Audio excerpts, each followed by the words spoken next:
월요일 새벽 예배를 하나님 앞에 올려드리겠습니다. 오늘 우리에게 주신 하나님의 말씀은 누가복음 10장 1절에서 16절 말씀입니다. 그 후에 주께서 따로 70인을 세우사 친히 가시려는 각 동네와 각 지역으로 둘씩 앞서 보내시며 이르시되 추수할 것은 많되 일꾼이 적으니 그러므로 추수하는 주인에게 청하여 추수할 일꾼들을 보내주소서 하라. 갈지어다 내가 너희를 보냄이 어린 양을 이리 가운데로 보냄과 같도다. 전대나 배낭이나 신발을 가지지 말며 길에서 아무에게도 문안하지 말며 어느 집에 들어가든지 먼저 말하되 이 집이 평안할지어다 하라. 만일 평안을 받을 사람이 거기 있으면 너희의 평안이 그에게 머물 것이요 그렇지 않으면 너희에게로 돌아오리라. 그 집에 유하며 주는 것을 먹고 마시라. 일꾼이 그 삭을 받는 것이 마땅하니라. 이 집에서 저 집으로 옮기지 말라. 어느 동네에 들어가든지 너희를 영접하거든 너희 앞에 차려놓는 것을 먹고 거기 있는 병자들을 고치고 또 말하기를 하나님의 나라가 너희에게 가까이 왔다 하라. 어느 동네에 들어가든지 너희를 영접하지 아니하거든 그 거리로 나와서 말하되 너희 동네에서 우리 발에 묻은 먼지도 너희에게 떨어버리노라. 그러나 하나님의 나라가 가까이 온 줄을 알라 하라. 내가 너희에게 말하노니 그날의 소돔이 그 동네보다 견디기 쉬우리라. 화 있을 진저 고라시나 화 있을 진저 벳세다야 너희에게 행한 모든 권능을 두로와 시돈에서 행하였더라면 그들이 벌써 베옷을 입고 제에 앉아 회개하였으리라. 심판 때에 두로와 시돈이 너희보다 견디기 쉬우리라. 가버나움아 내가 하늘에까지 높아지겠느냐 음부에까지 낮아지리라. 너희 말을 듣는 자는 곧 내 말을 듣는 것이요 너희를 저버리는 자는 곧 나를 저버리는 것이요 나를 저버리는 자는 나를 보내신 이를 저버리는 것이라 하시니라. 아멘. 오늘 함께 보신 본문 말씀은 크게 두 부분으로 나누어 볼 수 있습니다. 먼저 1절에서 9절 말씀은 예수님을 믿고 영접한 제자들에게 주님께서는 사명을 맡겨주시고 파송하십니다. 그리고 이어지는 10절에서 16절 말씀은 영접하지 않는 이들에 대한 결과를 말씀하고 계십니다. 우리는 오늘 말씀을 통해 세상을 살아가는 주님의 참된 제자가 되기를 다시 한번 결단할 수 있는 시간 되시기를 바랍니다. 먼저 주님께서는 주님의 제자들을 파송하십니다. 오늘 말씀에서 예수님께서는 예루살렘을 향해 가시면서 유대 지역에서 사역을 감당하고 계십니다. 예수님께서는 지금 십자가를 지시기 위해 예루살렘으로 올라가시는 길이죠. 그런 가운데에서도 12제자 외에 70인의 제자들을 세워서 각 동네와 각 지역으로 파송하고 계십니다. 이들은 앞서 12명의 제자들이 파송받을 때와 마찬가지로 둘씩 짝을 지어 파송되었습니다. 예수님께서는 제자들을 파송하실 때에 2명씩 함께 파송하신 이유는 그들이 서로 돕고 격려하기 위한 점도 있을 수 있지만 증인으로서의 사명 때문이었습니다. 신명기 19장 15절 말씀을 보시면 사람의 모든 악에 관하여 또는 모든 죄에 관하여는 한 증인으로만 정할 것이 아니요 두 증인의 입으로나 또는 세 증인의 입으로 그 사건을 확정할 것이며 당시 유대 사회에서는 믿을 만한 증거가 되기 위해서는 최소 2사람의 증인이 필요했습니다. 이러한 맥락에서 사도행전에서도 나타나는 베드로와 요한 그리고 바나바와 사울, 바울과 실라가 함께 동역했던 것을 우리는 볼 수 있습니다. 또 하나 주목해야 할 말씀은 오늘 말씀이 그 후에라고 표현하는 것입니다. 우리가 누가복음 9장 51절과 관련해서 보시면 예수님께서 예루살렘을 향하여 올라가시기로 결심하신 후에도 변함없이 본래의 사명에 충실하신 모습을 볼 수 있습니다.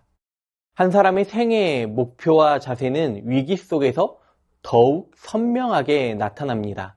무엇 때문에 사는지가 분명한 사람은 위기 속에서도 흔들리지 않는 것입니다. 바로 예수님께서는 예루살렘에서 십자가의 죽음을 보시면서도 하나님 나라를 선포하는 사역을 중단하시는 것이 아니라 오히려 70인을 세우셔서 친히 주님께서 가시고자 하는 마을로 앞서 보내심으로 하나님 나라를 향한 열정을 쏟고 계십니다. 예수님께서는 그들을 그냥 보내시지 않고 특별한 기도의 요청과 주님의 사역자들을 위한 특별한 보호와 특별히 파송하시는 주님의 구체적인 지시를 하십니다. 오늘 본문 2절 말씀 보시면 예수님께서는 제자들에게 사역을 시작하기 전에 기도할 것을 당부하십니다. 기도란 주님의 사역을 진척시킬 수 있는 강력한 수단이기 때문입니다.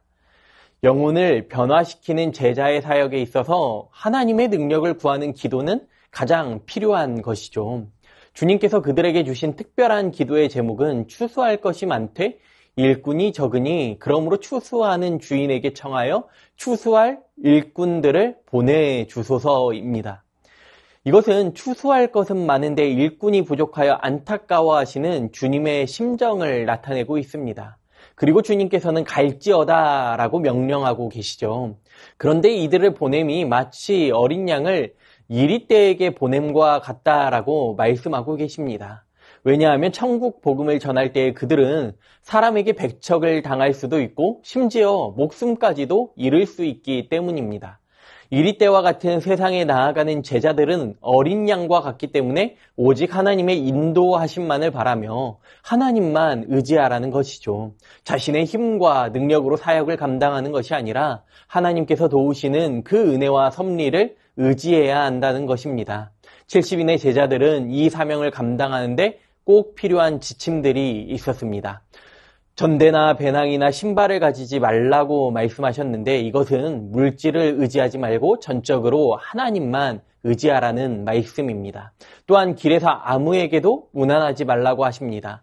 이것은 제자들이 맡은 임무가 얼마나 중요한지를 깨달으며 시간을 낭비하지 말라는 것입니다. 그리고 영접하는 자들에 대해서는 예수님의 이름으로 평안을 선포하라고 하십니다. 예수님께서는 예수님의 평안이 이스라엘을 넘어 이방인에게까지 전해지기를 원하셨습니다. 예수님께서는 제자들을 세상으로 파송하셔서 사역을 감당하도록 하셨고 예수님께서는 제자들과 함께 그 사역을 이루어 가십니다. 하나님의 일은 나 혼자 하는 것이 아닙니다. 우리에게 맡겨진 사역을 함께 이루어가는 것이 마땅하다는 것입니다. 우리는 나약한 어린 양과 같기 때문에 이리떼와 같은 상황 앞에 맞서 싸울 힘이나 능력이 없습니다. 그러나 우리가 예수 그리스도의 제자로서 하나님의 인도하심과 하나님의 능력을 믿고 의지하면서 하나님 나라의 복음을 전하실 수 있기를 바랍니다. 우리는 오늘 말씀을 기억하시면서 주님의 부르심 앞에 맡겨주신 귀한 사명을 믿음으로 감당해야 합니다.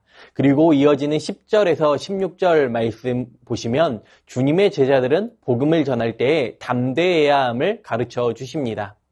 이어지는 말씀에서는 파송받은 사람들을 영접하지 않는 이 사람들에 관한 말씀을 하고 계십니다. 10절 말씀에서 제자들은 하나님 나라의 복음을 전하기 위해 여러 마을을 다닐 때 자신들을 영접하는 사람도 있지만 또 영접하지 않은 사람들을 만날 때가 있음을 말씀하고 계십니다. 이와 같이 영접하지 않을 때는 어떻게 해야 합니까? 발에 먼지를 떨고 그곳을 떠나면 된다고 말씀하십니다. 발에서 먼지를 떨어버린다는 것은 불신앙에 대한 엄중한 심판의 경고를 의미하고 있습니다. 예수님께서는 제자들이 전하는 복음을 받아들이지 않는 사람들은 소돔보다 더 큰 심판을 받게 될 것이라고 말씀하고 있습니다. 소돔의 심판은 어떤 심판이었죠? 불과 유황으로 그 성이 타고 불타 멸망했습니다. 갈릴리 지역의 도시인 고라신과 베세다는 예수님께서 행하신 많은 권능을 목격하고도 예수님을 영접하지 않았습니다. 이에 대해 예수님께서는 구약의 가장 악한 도시였던 두로와 시돈을 언급하시면서 베세다와 고라신에게 행하였던 권능을 두로와 시돈이 보았다면 벌써 회개했을 것이라고 말씀하시죠. 예수님의 사역의 중심지였던 가버나움 또한 다른 도시들보다 더 많이 예수님의 권능을 목격했지만 교만함으로 예수님을 받아들이지 않았습니다. 이와 마찬가지로 제자들이 전하는 이 복음을 거부하고 배척하는 자들은 결국 예수님과 하나님을 거부하는 것이므로 버림을 받게 됩니다. 그렇기 때문에 그리스도인들은 하나님의 나라의 복음을 전하다가 거부를 당하거나 배척을 당하더라도 위축되거나 주저할 필요가 전혀 없습니다. 왜냐하면 하나님께서 함께 하시기 때문에 우리는 그저 맡겨주신 이 사명 붙들고 담대하게 전하기만 하면 되는 것이죠. 예수님께서는 오늘 말씀을 통해 하나님 나라의 복음을 전할 70명의 제자들을 파송하십니다. 그들은 자신의 능력이 아닌 주님 주시는 능력과 권위를 가지고 파송받았습니다. 마찬가지로 우리 역시도 복음을 전파할 때 나의 힘으로 나아가는 것이 아니라 오직 예수 그리스도의 능력과 권위를 힘입어 나아간다는 이 사실을 우리는 기억해야 합니다. 그렇기 때문에 우리 앞에 놓여진 이 세상이 때로는 이리와도 같이 크고 강해 보일지라도 내 모습이 아무리 작고 초라한 어린 양과 같아 보일지라도 담대할 수 있는 이유는 바로 하나님께서 나와 함께 하시기 때문입니다. 오늘 본문 이어지는 17절에서 24절 말씀 보시면 파송받고 귀환하여 보고하는 제자들의 모습이 나옵니다. 이들이 처음 파송받아 나아갈 때에는 어쩌면 걱정과 두려움이 있었을지도 모릅니다. 왜냐하면 적대적인 사람들에 대한 불안한 마음도 있었을 것이고 또 자신들이 의지할 만한 힘이나 돈이나 실력도 없었기 때문에 의지할 것이라고는 오직 주님뿐이었을 것입니다. 그런데 주님만 의지하고 나아갔더니 이 제자들이 기뻐하며 돌아와서 이렇게 보고하죠. 자신들과 함께하는 예수 그리스도의 능력을 보았고 예수 그리스도의 이름 앞에서 귀신들이 항복하고 도망하는 것을 경험했다고 고백합니다. 특별히 우리 교회에서도 전도하는 일에 선교하는 일에 최선을 다하고 있습니다. 모교전도와 토요전도, 다음 세대의 부서들은 학교 앞 전도로 또 선교학교를 통해 선교를 배우고 알아가는 일에 힘쓰면서 단기 선교 또한 나아가고 있지 않습니까? 이 일은 교회에 맡겨주신 하나님의 사명이기 때문입니다.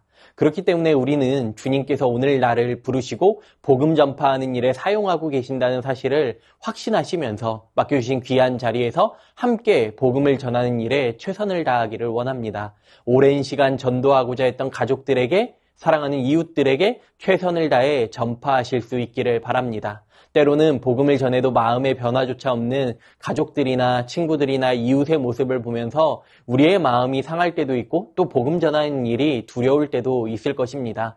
그러나 우리가 염려하지 말 것은 오늘 말씀에서 주님은 우리에게 분명하게 말씀하십니다. 주님께서 함께 하시기 때문에 우리는 그저 전하는 일에 최선을 다하면 된다고 우리에게 말씀해 주십니다. 이 말씀을 붙들면서 우리도 파송받은 제자들과 같이 예수 그리스도의 이름을 붙들고 담대하게 세상 가운데 복음을 선포하기를 소망합니다. 나아가 그 능력으로 말미암아 귀한 복음의 열매를 누리는 복된 새순교회, 복된 우리의 인생 되시기를 간절히 소망합니다. 주신 말씀 기억하시면서 함께 기도합니다. 주님께서 우리를 부르시고 세우셨음을 기억하시면서 맡겨주신 귀한 복음 전파의 사명에 최선을 다하게 하여 주시옵소서. 날마다 함께 하시는 주님을 의지하며 담대함으로 세상 가운데 나아가게 하옵소서. 복음 전파의 사명을 감당할 때 하나님께서 베푸시는 놀라운 은혜와 복을, 무엇보다 복음의 열매를 바라보는 은혜를 더하여 주시옵소서. 주신 말씀 기억하시면서 함께 기도합니다.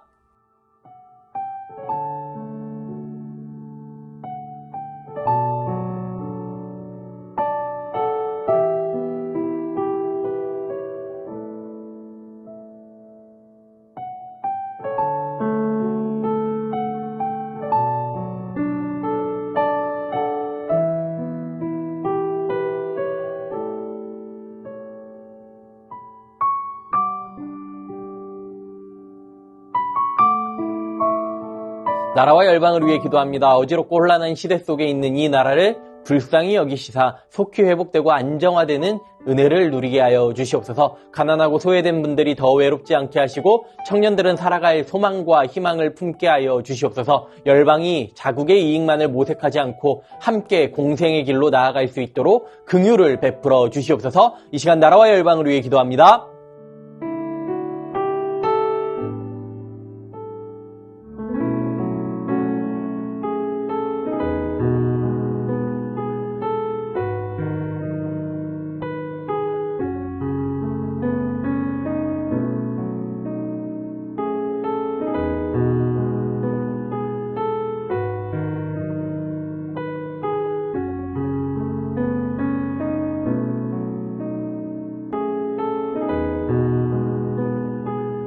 교회를 위해 기도합니다. 담임 목사님 성령 충만하게 하시고 날마다 세임과 능력과 지혜를 더하여 주시옵소서. 교회를 위해 수고하고 헌신하는 모든 손길이에 은혜를 더하여 주시옵소서. 순모임과 새손학당을 통해 말씀을 통해 그리스도를 더 깊이 알아가는 은혜가 있게 하여 주시옵소서. 가정예배 워크숍을 통해 우리 교회 모든 가정이 예배를 통해 새롭게 세워지는 이 은혜가 넘쳐나게 하여 주시옵소서. 이 시간 교회를 위해 기도합니다.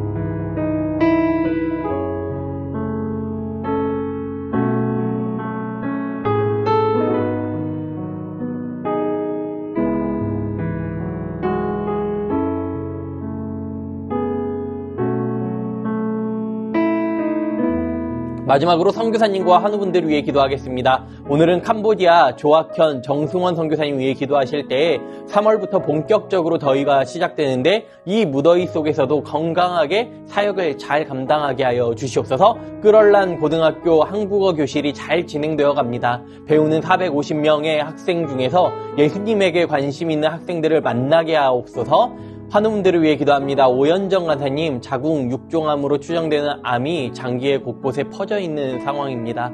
진행이 더디되게 하시고 수술 일정이 빠르게 확정되게 하셔서 수술과 회복의 과정 가운데 견딜 수 있는 믿음과 힘을 더하여 주시옵소서. 조정승 원사님 남편 백홍호님 뇌출혈로 입원 중에 있습니다. 일반 병실로 옮겼지만 아직 회복이 필요한 상황이 오니 주님 치료하여 주시옵소서. 박풍규 집사님 뇌경색 치료 이후 재활하고 있습니다. 일상생활에 아무런 어려움 없도록 온전한 회복 더하여 주시옵소서. 박세은 집사님 유방암 발병 이후 뼈로 전이되었습니다. 통증이 사라지게 하시고 회복의 역사 나타나게 하여 주시옵소서. 양금숙 성도님 췌장암이 재발하였습니다. 펫 MRI 결과 방사선 치료받은 부위가 다시 커졌지만 그리 큰 것 같지는 않다고 합니다. 2개월 동안 지켜보고 더 커지면 항암을 해야 합니다. 더 커지지 않게 하시고 회복되게 하여 주시옵소서. 김민정이 집사님 방사선 치료 효과가 미비하여 호르몬제 약으로 치료를 진행하기로 했습니다. 검사 수치 올라가지 않게 하시고 떨어질 수 있게 하여 주시고 무엇보다 모든 과정을 주님께서 지켜주시옵소서. 권호승 원사님 폐에 있는 종양이 커져 항암 치료제 약을 변경했습니다. 변경된 항암제로 인한 부작용 없이 온전히 치료되도록 지켜주시고 무엇보다 한 달 전에 다친 어깨 골절이 빠르게 회복될 수 있게 하여 주시옵소서. 노성빈 형제님 크론병으로 한 달에 한 번 주사 치료 이어오고 있는데 부작용 생기지 않고 보호하여 주셔서 몸속의 염증이 다 사라지게 하여 주시옵소서. 이외에도 수술 이후 회복 가운데 계신 분들, 항암 치료 가운데 계신 분들, 독감으로 어려움 가운데 계신 분들, 모든 환우분들의 몸과 마음을 회복시켜달라고 마지막으로 선교사님과 환우분들 위해 기도하시고 자유롭게 기도하겠습니다.